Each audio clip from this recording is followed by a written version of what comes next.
नमस्ते दोस्तों, एक्स और मैं में आपका फिर से स्वागत है। पिछले हफ्ते एपिसोड के अंत में मुझे बहुत जोश आया था। हमने बात की थी कि मैं ड्राइवर हूं और मेरा शरीर बस एक गाड़ी है। सुनने में कितना अच्छा लगा था। ऐसा लगा जैसे मैं लोहे का बना हूं, मुझे कुछ नहीं हो सकता। लेकिन फिर सोमवार आ गया।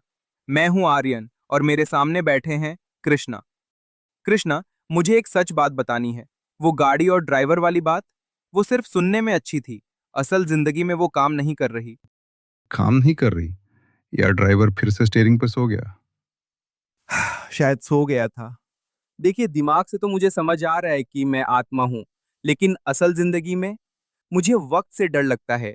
मैं अपने माता पिता को बूढ़ा होते देखता हूँ, डर लगता है। मैं अपने बालों में सफेदी देखता हूँ, डर लगता है। ऐसा लगता है मैं मुट्ठी में रेत पकड़ने की कोशिश कर रहा हूँ और वो फिसले जा रही है।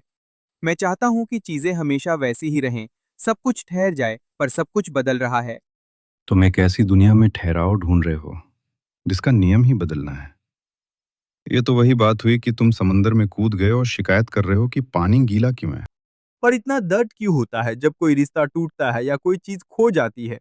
तो ऐसा लगता है मैं अंदर से मर गया हूँ।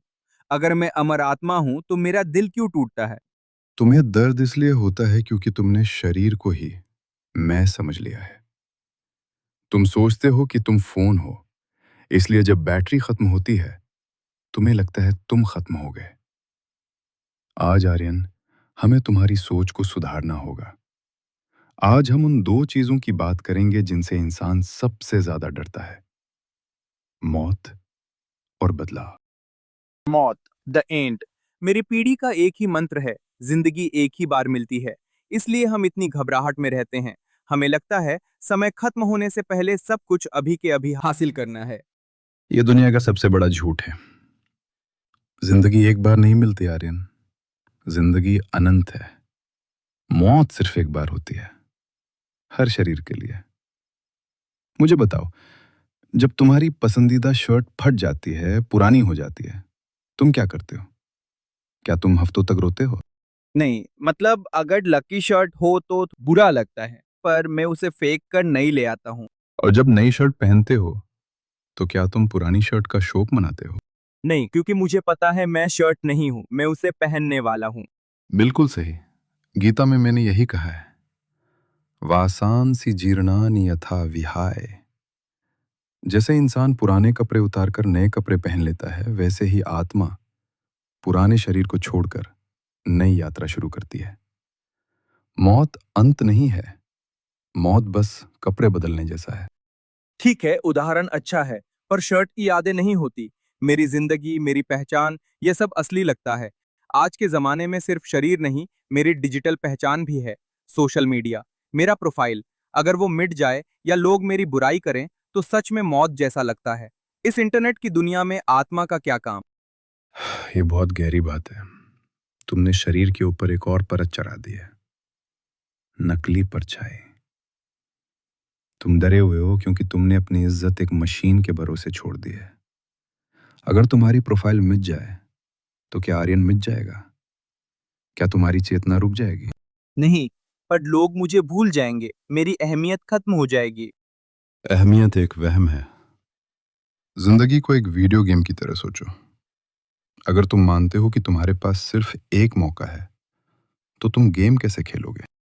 बहुत संभल कर मैं कोने में छिपा रहूंगा, कोई खतरा नहीं लूंगा, खेल खत्म होने से डरूंगा।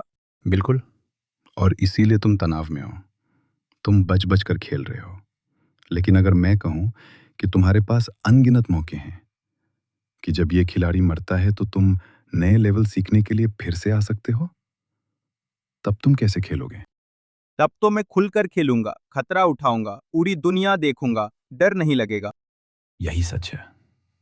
नैनम छिंदंती शस्त्राणी। कोई हथियार तुम्हें काट नहीं सकता, आग तुम्हें जला नहीं सकती। तुम खिलाड़ी हो, स्क्रीन पर दिखने वाला पुतला नहीं। हारने के डर से खेलना बंद करो, जीतने के लिए खेलना शुरू करो। जीतने के लिए खेलो, बात तो अच्छी है, पर जमीन पर आते हैं।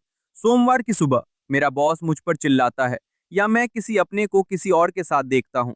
उस पल में मेरा खून खौलता है, सीने में दर्द होता है। उस वक्त मैं खुद को ये नहीं बोल सकता कि मैं खिलाड़ी हूं, शांत रहो। मेरे जज्बात मेरे दिमाग पर कब्जा कर लेते हैं। जज्बात समस्या नहीं है, तुम्हारा प्रतिक्रिया देना समस्या है। जज्बात बस मौसम की तरह है आर्यन। मात्रा स्पर्शास्तु कौन्तेय।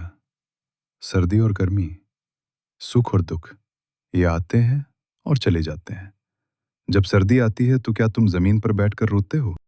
नहीं, मैं जैकेट पहन लेता हूँ, हीटर चला लेता हूँ, और जब गर्मी आती है? तो पंखा या एसी चला लेता हूँ। बिल्कुल। तुम सर्दी को रोकने की कोशिश नहीं करते, तुम खुद को ढाल लेते हो। तुम्हें पता है ये कुछ समय के लिए है, लेकिन जब दुख आता है तुम उसे अपना मेहमान बना लेते हो। तुम उसे पालते हो, तुम उसी के बारे में सोचते रहते हो। और जब खुशी आती है तुम इतने पागल हो जाते हो जैसे ये अब हमेशा रहेगी। तुम्हें संभाव चाहिए।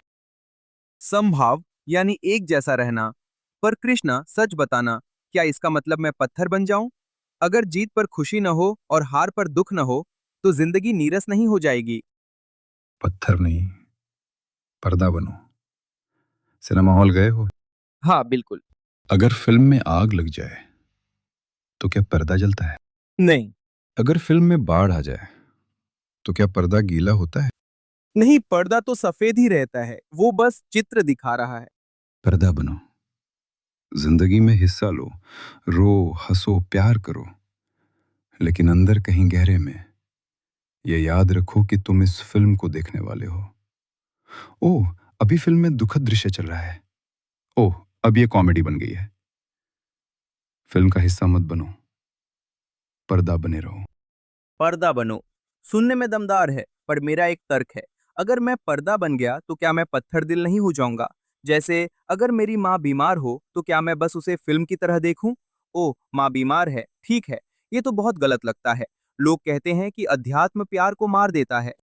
ये गीता के बारे में सबसे बड़ी गलतफहमी है। प्रेम और मोह में फर्क होता है। मोह है तुम्हें ठीक होना ही पड़ेगा ताकि मुझे बुरा ना लगे। प्रेम है मैं तुम्हारी मदद करने के लिए सब कुछ करूंगा, चाहे नतीजा कुछ भी हो। कोई उदाहरण देके समझाइए। एक सर्जन के बारे में सोचो। अगर एक सर्जन अपने ही बच्चे का ऑपरेशन कर रहा हो तो क्या होगा? उसके हाथ कांपेंगे। क्यों? क्योंकि वो मोह में फंसा है। उसे नतीजे का डर है। वो घबराहट में गलती कर सकता है। लेकिन अगर वो किसी अजनबी का ऑपरेशन कर रहा है तो वो अनासक्त है। उसका ध्यान पूरा है, उसके हाथ स्थिर हैं। वो सर्जरी एकदम सही करेगा। जान किसने बचाई? डरे हुए पिता ने या शांत सर्जन ने?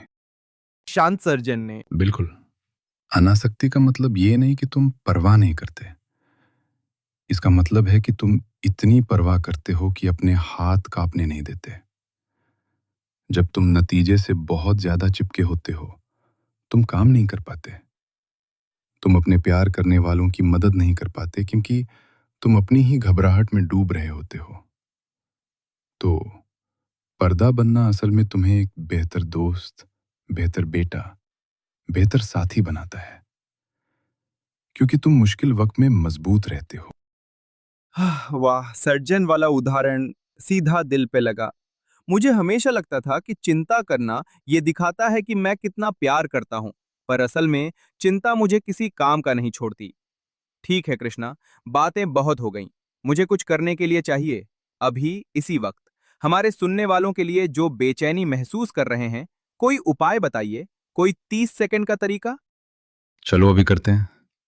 जो भी ये सुन रहा है, चाहे तुम गाड़ी चला रहे हो, बैठे हो या चल रहे हो, मेरी आवाज सुनो।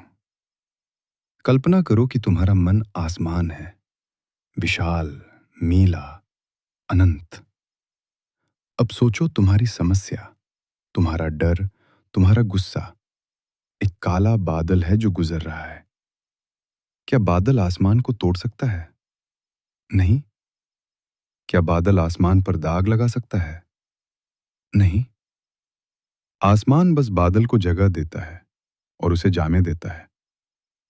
अगली बार जब तनाव हो, आंखें बंद करो और कहो, मैं आसमान हूं। यह सिर्फ एक बादल है। बादल से लड़ो मत, बस उसे बहते हुए देखो। मैं आसमान हूँ, ये सिर्फ एक बादल है। अजीब है, पर सिर्फ ये बोलने से ही समस्या छोटी लगने लगी है।